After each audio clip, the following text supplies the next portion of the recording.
नमस्कार, स्वागत है आप सभी का न्यूज 21 में। मैं हूं आपके साथ उमंग माथुर और आप देख रहे हैं हमारा उत्तराखंड। आइए बुलेटिन की शुरुआत करेंगे उत्तराखंड की कुछ प्रमुख खबरों के साथ। कोतवाली क्षेत्र के हल्दूचौड़ में जंगली हाथियों का आतंक बढ़ता जा रहा है। बीती रात हाथियों के झुंड ने धुमका बंगर बच्ची धर्मा ग्राम सभा की गोपीपुरम में जमकर उत्पात मचाया। खेतों में खड़ी फसलें तोड़ दी गई और अब हाथियों द्वारा घरों को निशाना बनाए जाने से पूरे क्षेत्र में भय का माहौल फैल गया है। ग्रामीणों का कहना है कि हाथियों का झुंड देर शाम से तड़के सुबह तक गांव के आसपास मंडराता रहता है, जिससे बच्चों और महिलाओं का घर से बाहर निकलना मुश्किल हो गया है। ग्राम प्रधान रुक्मणी नेगी, कनिष्ठ प्रमुख कमल भंडारी और अन्य जनप्रतिनिधियों ने वन विभाग की उदासीनता पर नाराजगी जताई। ग्रामीणों ने एंटी डिप्रेडेशन स्क्वाड की तैनाती, रात्रि गश्ती, सोलर फेंसिंग और अलर्ट सिस्टम लगाने की मांग की है। उन्होंने चेतावनी दी कि अगर वन विभाग जल्द कार्रवाई नहीं करता तो आंदोलन के लिए मजबूर होंगे। लालकुआं से विनोद कुमार की रिपोर्ट। देख रहे हैं कि आबादी वाले क्षेत्रों में हाथियों का आए दिन रुख हो रहा है और इस वक्त शादियों का माहौल है। रात्रि में लोग आस पड़ोस में भी जा रहे हैं तो बहुत ज्यादा खतरा बना हुआ है। जन हानि ना हो जाए उसको देखते हुए हम लोग कंजर्वेटर ऑफिस भी गए थे। उसके साथ साथ मैंने डीएफओ को भी लेटर दी है। अब देखते हैं कि कितनी जल्दी विभाग द्वारा कार्रवाई होगी, क्योंकि संभावना तो हाथियों को देखकर के लग रही है कि कुछ ना कुछ बड़ा होने वाला है। तो मैं चाहूंगी कि आपके माध्यम से कि जल्दी से जल्दी विभागीय अधिकारी इसमें रोकथाम करें और जिससे हमारी जन सुरक्षा हो सके। जी बिल्कुल सही कह रहे हैं आप। कुछ लापरवाही देखिए मैं अपने लोगों की भी मानूंगी, क्योंकि जब विभाग हमको सपोर्ट करता है तो वहाँ पे कहीं ना कहीं हमारी भी जिम्मेदारी बनती है। तो सबसे पहले उस जिम्मेदारी से हमें समझना चाहिए। उसके साथ साथ हम विभागीय अधिकारियों से भी कहेंगे कि समय समय पे आपका भी उस पे ध्यान होना चाहिए और कहीं पे अगर लगता है कि इसकी हमको आवश्यकता है, कहीं पे डैमेज हो रहा है। शंकर दत्त सनवाल है। ये गोपीपुरम इस गांव का नाम हुआ। दुमका बंगर बच्ची धर्मा के ग्राम सभा के अंतर्गत आता है। तो ये हाथी आज एक हफ्ता लगातार से ये आ रहे हैं और रात में कल तो शाम को ये 7:30 बजे घुस गए थे अंदर गन्ने के खेतों में 3 हाथी। और 3 के बाद फॉरेस्ट वालों की टीम भी बुलाई थी, लेकिन उसके बाद कुछ वहां को चले गए हाथी, कुछ यहाँ आते, जो भी है वो यहीं थे। और 2:30 बजे रात इसमें एक अकेला वाला हाथी आया तो उसने पूरा तोड़फोड़ करी। मेरे मकान में भी शॉट मारा है, पीछे मेरा भैंस बधी है, तो मुझे तो जान मारने का हानि हो रही है और खतरा है। इससे मेरे को लगातार बना हुआ है खतरा। और ये 2:30 बजे रात आके पूरे खेत का नुकसान कर दिया। सब्जी सारी खत्म, पेड़ पौधे पूरे तोड़ के चले गए, आम के पेड़ तोड़ के चले गए और ये लगातार हमें खतरा बना हुआ है। हाँ, कल शाम हमने ग्राम प्रधान जी को भी यहाँ पर बुलाया था। हमारी ग्राम प्रधान आई थी रुक्मणी नेगी और वन प्रभाग की टीम भी यहाँ पे कल शाम आई थी। तो हमने उनसे भी यही चीज कही। मैंने तो रुक्मणी दीदी को भी यही चीज बोली। मैंने कहा मुझे मकान का खतरा हो गया इससे।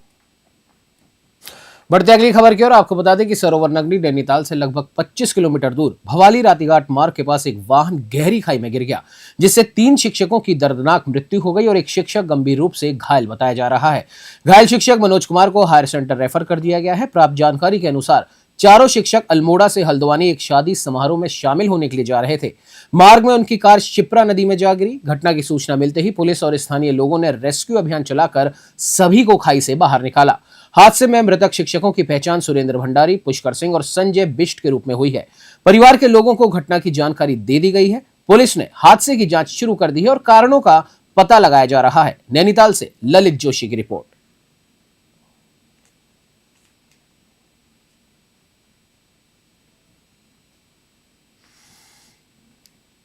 चलिए बढ़ते अगली खबर की ओर। आपको बता दें कि सरकार ने हाल ही में साधु संत का भेष बनाकर लोगों को ठगने और सनातन संस्कृति को बदनाम करने वालों के खिलाफ सख्त कार्रवाई के लिए ऑपरेशन कालनेमी की शुरुआत की। एसएसपी मणिकांत मिश्रा के निर्देश पर इस अभियान के तहत बाजपुर कोतवाली पुलिस ने साधु के वेश में घूम रहे 8 से 9 लोगों को पकड़कर पूछताछ शुरू कर दी है। कोतवाल नरेश चौहान ने बताया कि ऑपरेशन कालनेमी का उद्देश्य ऐसे सभी लोगों का सत्यापन करना है जो साधु के भेष में सड़कों पर घूम रहे हैं और अवैध गतिविधियों में लिप्त हो सकते हैं। सभी पकड़े गए व्यक्तियों के एड्रेस, मोबाइल नंबर और आधार कार्ड की जांच की जा रही है। पुलिस ने बताया कि यह अभियान जारी रहेगा और प्रदेश में ऐसे लोगों की पहचान कर उचित कानूनी कार्रवाई की जाएगी, ताकि आम लोगों की सुरक्षा सुनिश्चित की जा सके और सनातन संस्कृति का सम्मान बनाए रखा जा सके। बाजपुर से सलीम रजा की रिपोर्ट। इस पुलिस अधीक्षक महोदय के आदेशानुसार आज हमने ऑपरेशन कालनेमी चलाया है और इसमें 8-9 लोगों को हमने संदिग्ध लोगों को अभी हिरासत में भी लिया है। पूछताछ उनसे की जा रही है और आगे भी आज दिन भर ये ऑपरेशन हमारा चलेगा और जितने भी संदिग्ध होंगे उनके खिलाफ अगर कोई ऐसी कोई चीज़ें मिलती है तो उनके खिलाफ कानूनी कार्रवाई की जाएगी। कैबिनेट मंत्री गणेश जोशी ने राष्ट्रीय दृष्टि दिव्यांगजन सशक्तिकरण संस्थान परिसर में आयोजित दिव्यांगजनों को मोटराइज इलेक्ट्रिक ट्राइसाइकिल वितरण कार्यक्रम में मुख्य अतिथि के रूप में हिस्सा लिया। कार्यक्रम में पावर फाइनेंस कॉर्पोरेशन लिमिटेड की CSR निधि ने 169 दिव्यांगजनों को निःशुल्क ट्राइसाइकिल प्रदान की। मंत्री जोशी ने कहा कि प्रधानमंत्री नरेंद्र मोदी के नेतृत्व में दिव्यांगजनों और वरिष्ठ नागरिकों के उत्थान के लिए नई योजनाएं चलाई जा रही हैं, जिससे उनका जीवन सुलभ, सम्मानजनक और आत्मनिर्भर बने। उन्होंने देश भर में दिव्यांगजनों के लिए केंद्रीकृत डेटाबेस और प्रधानमंत्री दिव्याशा केंद्रों की स्थापना का भी जिक्र किया। उत्तराखंड में देहरादून, ऋषिकेश और हल्द्वानी में 3 केंद्र पहले ही स्थापित हो चुके हैं। मंत्री ने कहा कि ट्राइसाइकिलें केवल सहायता नहीं बल्कि दिव्यांगजनों के आत्मसम्मान और सशक्तिकरण का महत्वपूर्ण कदम है। देहरादून से मोनू राजपूत की रिपोर्ट।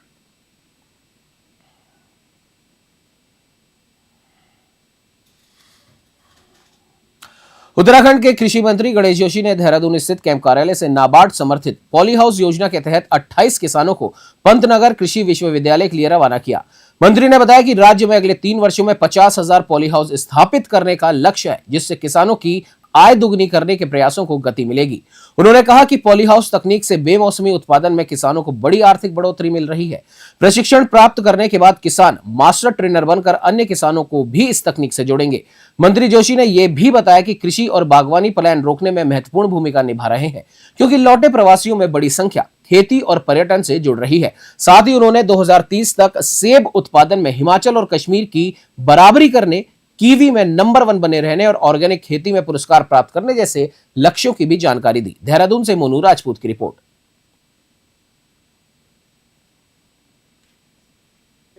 हमारी एक महत्वाकांक्षी योजना जो नाबार्ड के सहयोग से चल रही है, 3 साल के अंदर 50,000 पॉली हाउसेज लगाने का लक्ष्य हमने रखा है, क्योंकि आज इसके माध्यम से हम अपनी आर्थिकी को मजबूत करते हैं। जहाँ सीजन में गोभी 4 रुपये 5 किलो बिक जाती है, बेमौसमी मौसम में 150 रुपये तक बिक जाती है।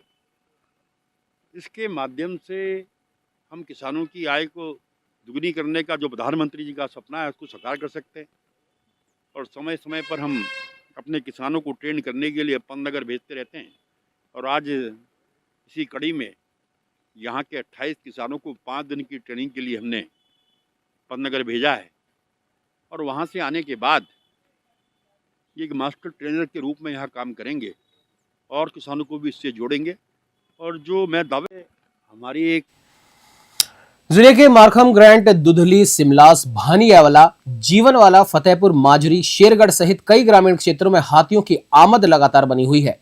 हाथी किसानों की फसलों को नष्ट कर रहे हैं और आबादी क्षेत्र में आने से ग्रामीणों में भी भय का माहौल है। आपको बता दें, सुबह मॉर्निंग वॉक पर आए एक व्यक्ति पर हाथी ने हमला कर दिया। घटना लच्छीवाला सोंग नदी पुल के आसपास घटित हुई है। हमले में व्यक्ति गंभीर रूप से घायल हुआ, लेकिन उसने बमुश्किल अपनी जान बचाई। हाथी जोर जोर से चिंघाड़ते हुए जंगल की ओर चला गया। घायलों को मौके पर मौजूद लोगों ने तुरंत एम्बुलेंस की सहायता से अस्पताल भेजा। ग्रामीणों ने वन विभाग से मांग की है कि हाथियों को सुरक्षित तरीके से वन क्षेत्र के अंदर ही सीमित करने की व्यवस्था की जाए, ताकि फसल और जनजीवन दोनों की सुरक्षा सुनिश्चित हो सके। डोईवाला से आशीष यादव की रिपोर्ट।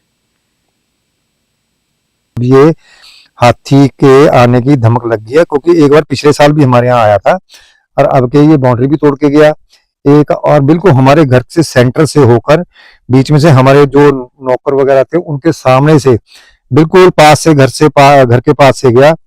कोई नुकसान सिर्फ बाउंड्री तोड़ी है और प्रधान जी ताजिंदर सिंह के खेत में घुस के उसने गन्ने का नुकसान भी किया है।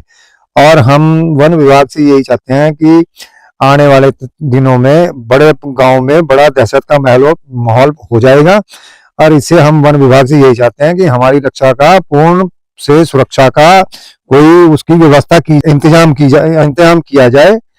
इससे बहुत ज्यादा नुकसान होने का खतरा है। इससे हमारा जान माल का नुकसान हो सकता है और इसका हमारे पूर्ण इंतजाम हमारा जंगलात से हमारी यही एक रिक्वेस्ट है और हमारा ये प्रयास है भाई इसको पूर्ण रूप से बंद किया जाए। इसकी कोई जिले में आवारा कुत्तों का खतरा लगातार बढ़ता जा रहा है। रुद्रपुर में कार्रवाई तो शुरू हुई है, लेकिन काशीपुर की स्थिति और गंभीर हो गई है। शहर की गलियों, सड़कों और कॉलोनियों में कुत्तों का आतंक इतना बढ़ गया है कि अब लोग घरों से निकलने में डरने लगे हैं। जिला अस्पताल में रोजाना 50 से 60 लोग रेबीज का टीका लगवाने आ रहे हैं और कई इलाकों में तो कुत्ते कूड़े की पॉलिथीन फाड़कर गंदगी फैलाते हैं, जिससे कॉलरा, वायरल फीवर, डायरिया और स्किन संक्रमण जैसी बीमारियों का खतरा बढ़ता जा रहा है। बच्चों और बुजुर्गों पर अचानक हमले की घटनाएं भी सामने आ रही हैं। रुद्रपुर में डॉग शेल्टर बनाकर नगर निगम ने पहल तो की है, लेकिन काशीपुर में ठोस और कठोर कार्रवाई की आवश्यकता है। आवारा कुत्तों के बढ़ते आतंक और स्वास्थ्य जोखिम को देखते हुए अब समय है गंभीर कदम उठाने का। उधम सिंह नगर से आशीष यादव की रिपोर्ट।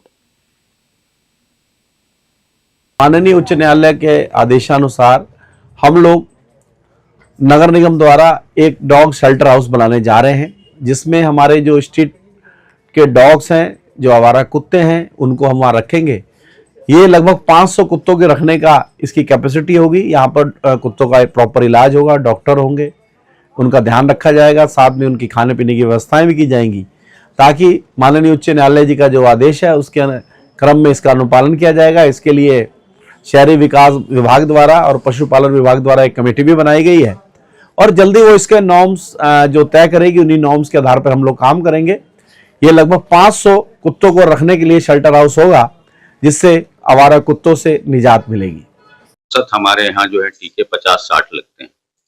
50 से 60 टीके हमारे यहाँ, कुत्ता हो, कॉमन जो एनिमल्स हैं, है ना, तो इसके टीके हमारे पास पर्याप्त होते हैं। हम इसकी व्यवस्था करते हैं और इससे हमारा कोई भी व्यक्ति लौट के नहीं जाता, बल्कि बाइट अगर बड़ी हो तो उसमें भी हमने 0 डोज की व्यवस्था इमरजेंसी में कर रखी है, या छुट्टियों के दिनों में हो तो उसकी भी व्यवस्था कर रखी है। उत्तराखंड राज्य आपदा के प्रति संवेदनशील होने के कारण आपदा प्रबंधन विभाग समय समय पर मॉक ड्रिल कर अपनी तैयारियों का परीक्षण करता रहा है। बीते 15 नवंबर को प्रदेश भर में भूकंप मॉक ड्रिल आयोजित की गई थी, जिसमें 80 स्थानों पर नुकसान की स्थिति का आकलन कर टीमों की प्रतिक्रिया देखी गई। आपदा प्रबंधन सचिव विनोद कुमार सुमन ने बताया कि इस मॉक ड्रिल से लोगों को भूकंप के प्रति जागरूक किया गया, स्वयं का बचाव कैसे करें इसकी जानकारी मिली और विभाग को उपकरण और तैयारियों की वास्तविक स्थिति का भी पता चला। सभी जिलों को मॉक ड्रिल का पूरा डॉक्यूमेंटेशन तैयार करने के निर्देश दिए गए हैं, ताकि कमियों को दूर किया जा सके। सचिव ने बताया कि भविष्य में मॉक ड्रिल में युवाओं, महिला मंगल दल, स्वयं सहायता समूह और अन्य वर्गों को शामिल किया जाएगा, जिससे जिले स्तर पर बेहतर तैयारी और अलर्ट व्यवस्था सुनिश्चित की जा सके। देहरादून से मोनू राजपूत की रिपोर्ट।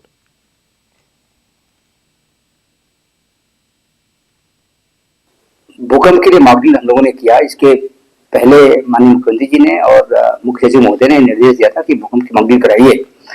भूकंप के मॉक ड्रिल से बहुत सारे फायदे भी हुए हैं, लोगों में अवेयरनेस हुई है और लोग जागरूक हुए हैं उसके प्रति, किस तरह से बचाव करना है उसका हम लोगों को बता पाने में सक्षम हुए हैं। हमारे पास क्या क्या उपकरण होने चाहिए, क्या क्या तैयारी होनी चाहिए, अधिकारी कर्मचारी किस तरह से तैयार होने चाहिए, उसके बारे में सभी को बताया गया। सभी को समझ में आया कि कितना भयानक मंजर हो सकता है जब कभी भूकंप आएगा। और जनपद लेवल से भी हमने फीडबैक लिया है, उनसे ये भी कहा है कि जो भी आपके अनुभव रहे हैं, जो आपके लिए अच्छा हुआ है उसको लिपिबद्ध करिए, जो कमियां रह गई उसको लिपिबद्ध करिए। उसमें कुछ जैसे हमने कम्युनिटी को शामिल नहीं किया था, उसके लिए भी अच्छे सुझाव आए हैं। कुछ जनपदों में लोगों को शामिल किया था हम लोगों को। उसके साथ साथ महिला मंगल दल, युवक मंगल दल, जो हमारे आपदा मित्र हैं उनको तो हम शामिल किया था। बाकी बहुत सारे वर्ग अभी सेल्फ हेल्प ग्रुप के, आपदा सखी और बहुत सारे ग्रुप ऐसे अलग रह गए थे जिनको हम शामिल नहीं कर पाए थे। तो हम लोग आगे इस तरह से रणनीति बनाएंगे। उत्तराखंड में लगातार बढ़ते जंगली जानवरों के आतंक को लेकर राज्य सरकार गंभीर प्रयास कर रही है। कृषि मंत्री गणेश जोशी ने कहा कि जंगली जानवरों से होने वाले नुकसान से किसानों को राहत देने के लिए विस्तृत प्रस्ताव भारत सरकार को भेजा गया है। मंत्री जोशी स्वयं इस मुद्दे पर चर्चा के लिए दिल्ली जा रहे हैं और उन्हें भरोसा है कि प्रस्ताव को मंजूरी भी मिलेगी। आपको बता दें, मंत्री ने याद दिलाया कि कुछ वर्ष पहले गिरबाड़ मद के तहत राज्य को विशेष योजना का पैसा मिलता था, लेकिन ये योजना बंद हो गई थी। अब सरकार इसके पुनः संचालन की उम्मीद कर रही है। उन्होंने ये भी कहा कि कैश क्रॉप्स को बढ़ावा देकर जंगली जानवरों से होने वाले नुकसान को कम किया जा सकता है। उदाहरण देते हुए उन्होंने बताया कि कीवी फसल बंदर और अन्य जंगली जानवरों से सुरक्षित रहती है, इसलिए किसानों को कीवी समेत अन्य लाभकारी फसलों की ओर प्रोत्साहित किया जा रहा है, ताकि उनकी आमदनी बढ़े और फसलें सुरक्षित रहे। देहरादून से मोनू राजपूत की रिपोर्ट। देखिए, उसके लिए हमने प्रस्ताव भारत सरकार को भेजा है और मैं आज दिल्ली जा रहा हूँ। मुझे पूरा भरोसा है, जैसा कि शिवराज जी ने जब यहाँ पर आए थे हमें हाँ कहा था, क्योंकि 3 साल पहले तक एक योजना के तहत हमें घेर बाढ़ का पैसा मिलता था जो बंद हो गया है। तो लेकिन मुझे पूरा भरोसा है, जैसा कि मोदी जी का, शिवराज जी का उत्तराखंड से विशेष लगाव है, हमारी योजना स्वीकृत होगी। और दूसरा, लोगों को हम कैश क्रॉप्स की ओर प्रोत्साहित कर रहे हैं। आज जो कीवी लगा रहे हैं उसे बंधन नहीं खाता, मिलेट्स को नुकसान नहीं करता, उनको प्रोत्साहित कर रहे हैं। देखिए, उसके लिए हमने प्रस्ताव भारत सरकार को भेजा है और मैं आज दिल्ली जा एसएसपी के निर्देश पर एएसपी ज्वालापुर जितेंद्र चौधरी की अध्यक्षता में पुलिस कार्यालय रोशनाबाद में विभिन्न स्कूलों और कॉलेजों के प्रधानाचार्यों और प्रतिनिधियों की अहम बैठक हुई। बैठक का उद्देश्य शिक्षण संस्थानों और पुलिस प्रशासन के बीच बेहतर तालमेल बनाना और छात्रों को बढ़ते नशे के खतरे से बचाने के लिए कारगर रणनीति तैयार करना था। एएसपी चौधरी ने बताया कि जिले में नशा मुक्ति अभियान को और मजबूत किया जा रहा है। इसके तहत सीएमओ की टीम छात्रों का रैंडम सैंपल टेस्ट करेगी ताकि समय रहते किसी भी छात्र के नशे की ओर बढ़ने का पता लगाया जा सके। उन्होंने कहा कि युवा पीढ़ी को नशे के दुष्प्रभावों से जागरूक करना और जरूरत पड़ने पर काउंसलिंग कराना सभी संस्थानों की सामूहिक जिम्मेदारी है। बैठक में सभी स्कूलों और कॉलेजों को एंटी ड्रग कमेटी और एंटी ड्रग क्लब बनाने के निर्देश दिए गए। हरिद्वार से तनवीर अली की रिपोर्ट।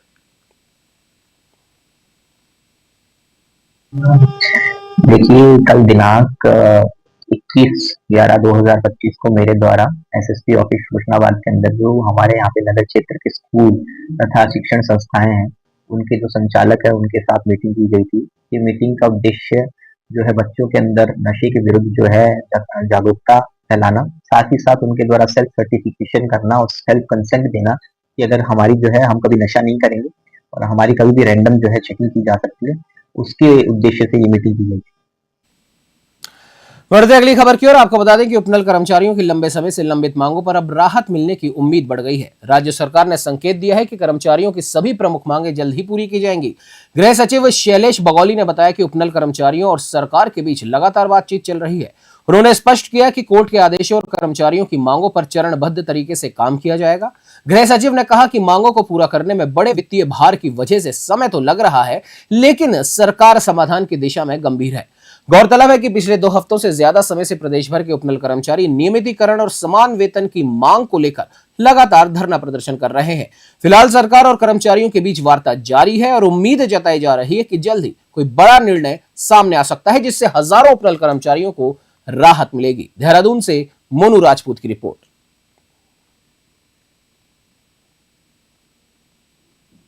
फिलहाल सरकार इसमें कार्य कर रही है। देखिए, हम लोग लगातार उनसे वार्ता कर रहे हैं और जो पूर्व में भी उनसे काफी बातें की गई थी, क्योंकि एक बड़ा वित्तीय खर्चा है, तो इसको चरणों में इस जो ऑनरेबल कोर्ट का ऑर्डर है और उनकी जो मांगे हैं, इसको चरणबद्ध रूप से पूरा करने के लिए उनको आश्वस्त भी किया गया है।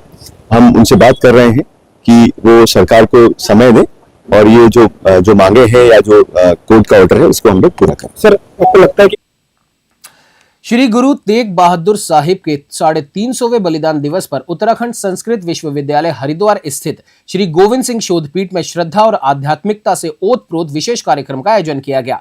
कार्यक्रम में शिक्षा मंत्री डॉक्टर धन सिंह रावत मुख्य अतिथि के रूप में शामिल हुए। शुरुआत वैदिक मंगलाचारण और गुरुवाणी से हुई, जिसने पूरे परिसर को आध्यात्मिक ऊर्जा से भर दिया। इस मौके पर शिक्षा मंत्री डॉक्टर धन सिंह रावत ने क्या कुछ कहा, ये आपको भी सुनाते हैं।